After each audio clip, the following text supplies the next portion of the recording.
আসসালামু আলাইকুম ওয়া রাহমাতুল্লাহি ওয়া বারাকাতুহু। বিসমিল্লাহ ওয়াসসালাতু ওয়াসসালামু আলা রাসূলিল্লাহ ওয়া আলা আলিহি ওয়া আসহাবিহি ওয়া মাওয়ালা, আম্মা বাদ। আমি নিজেও ছোটবেলা অনেকবার ভাবতাম যে এমন যদি একটা দোয়া পেতাম যে দোয়ার মাধ্যমে আমি আল্লাহর কাছে যা চাই তাই আমি পেয়ে যাব। এমনটা দোয়া দীর্ঘদিন পর্যন্ত খুঁজছিলাম, কিন্তু রাসূলুল্লাহ সাল্লাল্লাহু আলাইহি ওয়াসাল্লাম সত্যি এমন একটা দোয়া আমাদেরকে শিখিয়ে গিয়েছেন। এবং ঘটনাটি ছিল এরকম, আনাস ইবনে মালিক রাদিয়াল্লাহু তাআলা আনহু তিনি বলছেন যে আমি একবার রাসূলুল্লাহ সাল্লাল্লাহু আলাইহি ওয়াসাল্লামের সাথে ছিলাম।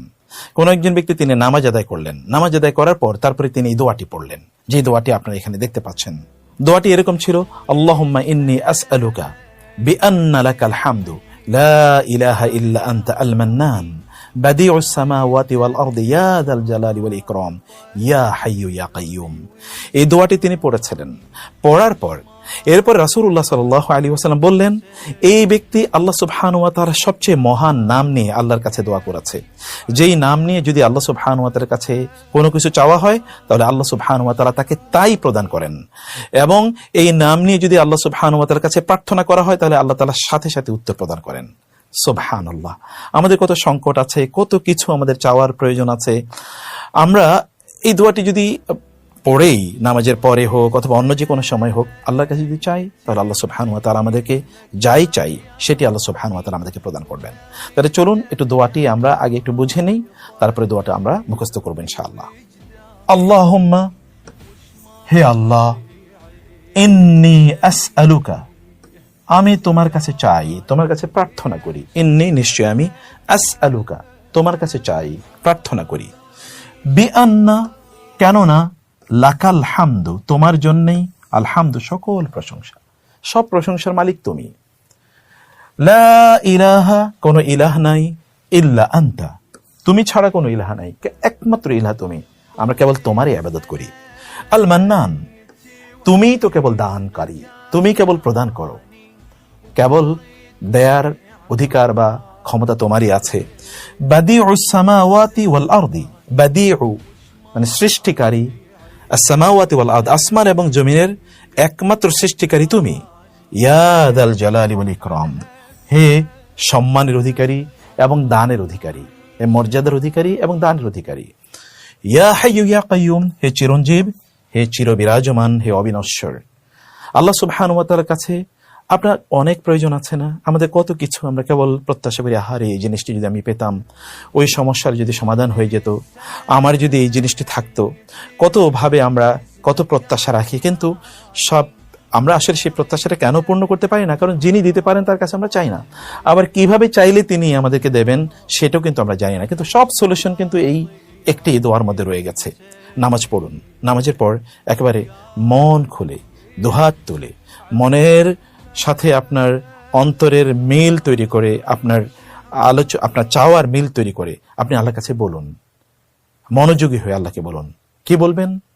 আল্লাহুম্মা ইন্নী আসআলুকা, হে আল্লাহ, আমি তোমার কাছে চাই। বিআন্না লাকাল হামদু, কারণ সকল প্রশংসার মালিক তুমি। লা ইলাহা ইল্লা আনতা, তুমি ছাড়া কোনো ইলাহ নাই। আল মান্নান, কারণ তুমি কেবল দিতে পারো।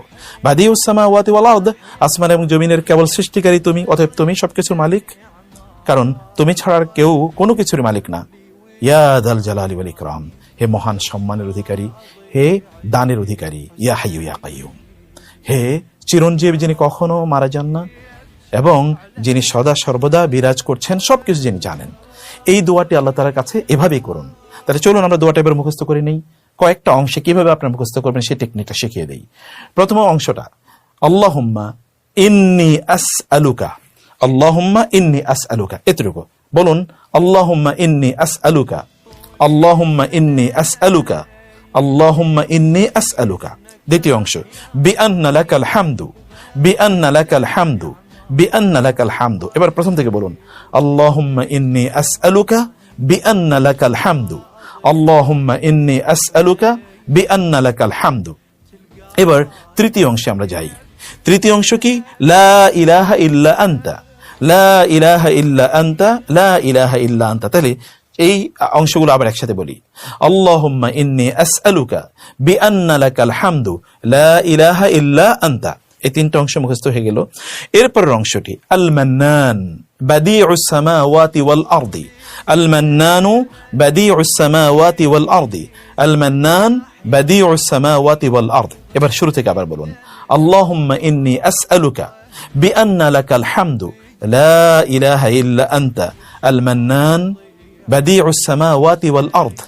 এরপরের অংশটি সূরা আর রহমানের সাথে মিলিয়ে বলবেন, ইয়া যাল জালালি ওয়াল ইকরাম, ইয়া যাল জালালি ওয়াল ইকরাম, ইয়া যাল জালালি ওয়াল ইকরাম, ইয়া হাইয়্যু ইয়া কাইয়্যুম। ওই যে আয়াতুল কুরসি, ইয়া হাইয়্যু ইয়া কাইয়্যুম। তাহলে আমরা এবার একসাথে যদি বলি, কিভাবে একসাথে বলবো? আল্লাহুম্মা ইন্নী আসআলুকা বিআন্না লাকাল হামদু লা ইলাহা ইল্লা আনতা আল মান্নান বাদিউস সামাওয়াতি ওয়াল আরদি ইয়া যাল জালালি ওয়াল ইকরাম ইয়া হাইয়্যু ইয়া কাইয়্যুম। বলুন, এভাবে আল্লাহর কাছে একেবারে মনের মাধুরী মিশিয়ে বিনীতভাবে মাথাটাকে অবনত করে হাত দুটোকে উত্তোলিত করে আপনার কথাগুলো বলুন। বলতে ভুলবেন না। আপনি বলতে ভুললেই আপনি পাবেন না, আর যদি বলতে পারেন তাহলে পাবেন ইনশাআল্লাহ। আল্লাহ সুবহানাহু ওয়া তাআলা আমাদেরকে তার কাছে চাওয়ার তৌফিক দান করুন, আল্লাহুম্মা আমিন। ওমর রাদিয়াল্লাহু তাআলা বলতেন, আমি আল্লাহর কাছে চাইলে আমি পাবোই, এটা আমি জানি, সেটা নিয়ে আমার কোনো টেনশন নাই। চাইলে যে পাবো এটা আমি নিশ্চিত, কিন্তু চাইতে পারবো কিনা এটা নিয়ে আমার টেনশন আছে, কারণ অধিকাংশ লোক আসলে চাইতেই পারে না। বলুন তো, আপনি কতবার আল্লাহর কাছে চেয়েছেন? চানি নাই, বরং যা চেয়েছেন তা পেয়েছেন, এটা নিশ্চিত। তাহলে চলুন আল্লাহর কাছে চাই। আল্লাহ তৌফিক দান করুন, আল্লাহুম্মা আমিন। আসসালামু আলাইকুম ওয়া রাহমাতুল্লাহ।